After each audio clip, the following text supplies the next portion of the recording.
Well, our bombers don't stand a chance. Imperial cruisers are defending the docks. We need them taken out.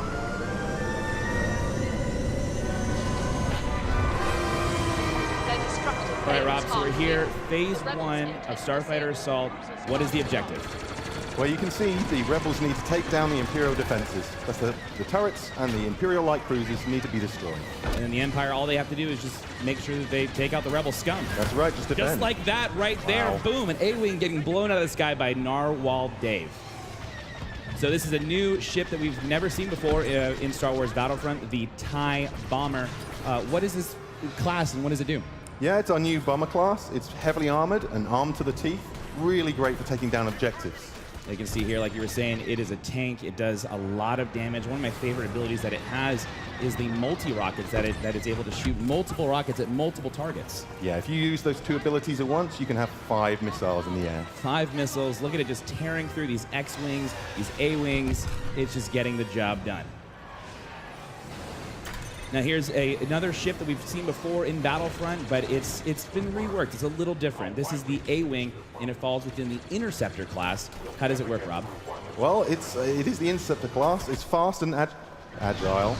It wasn't agile enough, though, unfortunately, getting taken out.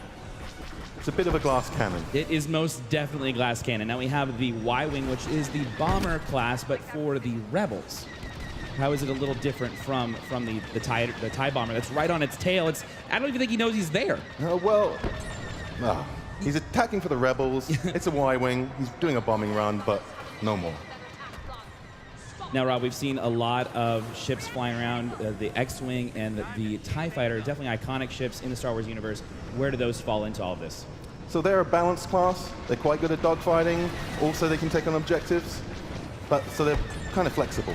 Flexible, but not flexible enough. Tommy T taking out these X-Wings. He's going ham right now, again, in that TIE bomber. He's going to work. There is Narwhal Dave. No, he was in the Y-Wing, and he just got rammed by a TIE bomber. Sorry, Dave. That's not cool. Not at all. Now, the Rebels are definitely doing a lot of work right now. They are melting through those Imperial light cruisers. Those, as you can see, X-Wing, like you said before, it's there to take out those objectives, and the X-Wing is just melting through it. 15% left on this first phase. It looks like this Imperial light cruiser is definitely going to go down. Boom! Here it goes. See you later, dude. He's gone. He's out of here. Now, Y-Wing, you said, was there to take care of the objectives. He's doing this bombing run. He's definitely just tearing this Imperial light cruiser apart. And there it goes, the second one down. That's two. Yeah, they did their jobs there. Moving on to the second phase. Rob, how does the second phase work in Starfighter Assault over Fondor?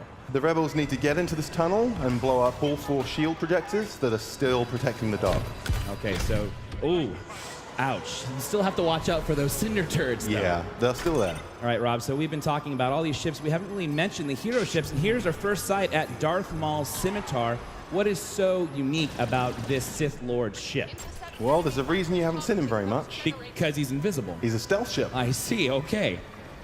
And now here's another hero ship, Poe Dameron's Black 1 X-Wing. Rob, what's so special about this X-Wing? What makes it so different? Well, it's black. I got that part. What's different about it? Well, Poe's a natural leader, so he's got an area of effect that can help his friends out around him. Now, we also saw another hero ship. Hopefully, we'll be able to jump back into that. That is the Millennium Falcon, piloted by Han Solo and Chewbacca.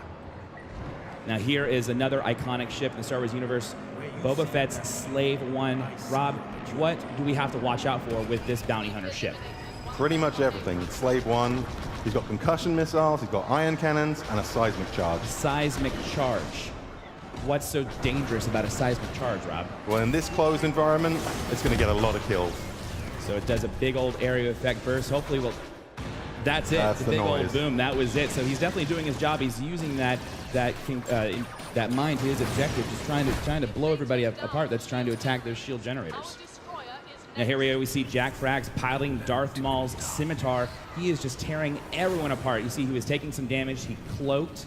He's using his targeting computer, and he also has those torpedoes to his advantage. He's doing great work. He's doing really, really well right now, just tearing everything apart. He's just going through, destroying those rebel scum. But you have to watch out for Star Wars Battlefront updates. He's in the Y-Wing, taking him out, and he does!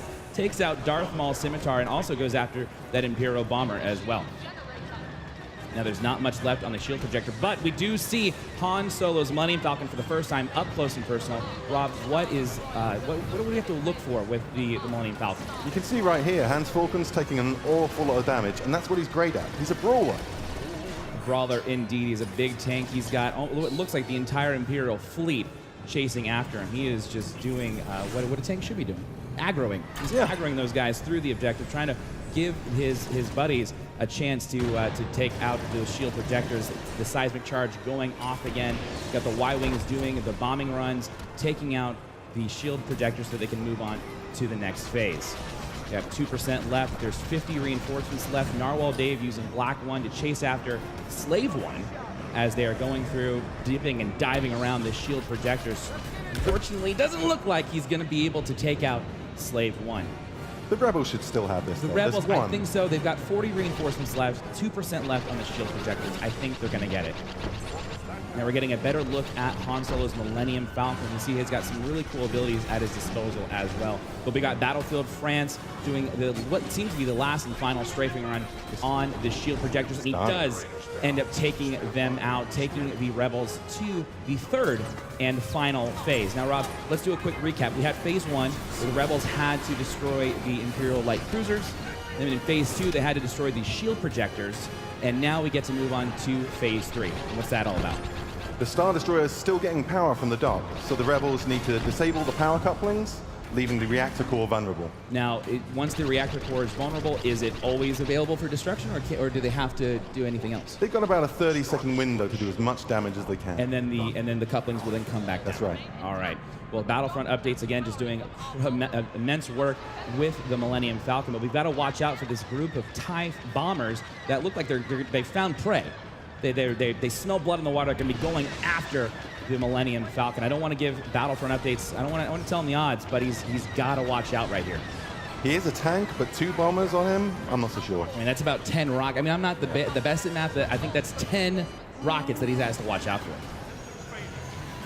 These TIE bombers are staying on the rear of the Millennium Falcon. They keep on getting those locks. Multiple missiles going after him. I don't think he's going to be able to make it. He's evading pretty well so far. He's doing a great job, but unfortunately, no, the Millennium Falcon is taken out of the fight. But Narwhal Dave is right behind those enemy TIE bombers, trying to take them out. He is an ace pilot. Looks like he's doing a lot of work right now. As you see, he's using those dual proton torpedoes, taking out the first TIE bomber. He's getting a little bit of damage using that astromech to repair the X-Wing, and then the weapon overcharge, where he's able to fire all of those lasers at the same time. 4 at the same time. Yeah, and unfortunately, he was trying to go after Slave 1, but wasn't able to do it. The power couplings have been disabled. The Rebels are doing a lot of damage to the reactor, but it doesn't look like there's enough. They have been re-enabled, and it looks like the Rebels are going to have to go back and try to get those couplings off of the... They'll get another chance. They will get another chance. That Millennium Falcon is doing a lot of work. Now, this is something we haven't really seen yet, Rob, is those Corvettes that have been kind of floating around doing some damage to the Empire. Let's talk a little bit about those. Well, I think that was the problem. The Empire didn't see them in phase 1, and now they're in phase 3, and it could be a lot of trouble for them. So these Corvettes are AI-controlled ships, and they are able to help the Rebels push through the different phases. That's right. They'll creep through the levels, doing damage to starfighters and objectives. You know, we're back on board with Narwhal Dave, who's in the X-Wing, and he is an amazing pilot. He is handling that X-Wing so well. Rob, you guys have done a fantastic job just rebuilding the controls for these starships. Yep, we rebuilt them all from the ground up, and they're all unique, every ship. That is so awesome. Again, back on board the Millennium Falcon, taking out those cinder turrets. It looks like the power couplings have been disabled again. The reactor core is going down, and that's it. It's been melted away. The Star Destroyer is gone. Victory for the Rebels.